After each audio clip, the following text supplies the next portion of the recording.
गुजरात भर में नवी मुहर्रम उल हराम के जुलूस बरामद हो गए। जुलूसों की सिक्योरिटी के लिए सख्त इंतजाम किए गए हैं। मजीद जानेंगे अब्दुल सलाम मिर्जा से।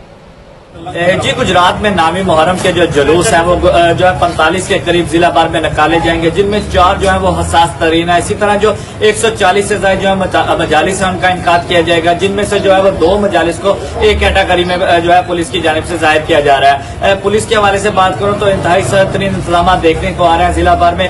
जिला भर में 3600 के करीब जो है पुलिस के एहलकार व अफसरान जो है वो ड्यूटी के जो है फराइज जो है अपने सर अंजाम दे रहे हैं। जो जुलूस को आने वाले रास्ते हैं उनको हाथ दर तारा लगाकर जो है सील कर दिया गया है। और जो अज़ादार हैं जुलूस में शामिल होने वाले हैं उनको जामिया तलाशी के बाद जो है वो शामिल किया जा रहा है। इसी तरह 120 से ज्यादा सीसीटीवी कैमरों की मदद से जो है वो जुलूस के मुकर्रर रास्तों की मॉनिटरिंग की जा रही है, जिसके जो है गुजरात डीपीओ ऑफिस और इसके साथ साथ जो है डिप्टी कमिश्नर ऑफिस के साथ साथ कमिश्नर गुजरांवाला में उसका मॉनिटरिंग सेल जो है कायम किया गया है। अगर इसी तरह हसास मुकामात पर जो है स्नाइपर तैनात किए गए हैं, जो है वो नजर रखे हुए हैं। किसी भी नाकामी सूरत हाल से निपटने के लिए रेंजर्स और रेड फोर्स की टीमें जो है वो रिजर्व पर रखी गई हैं। जी।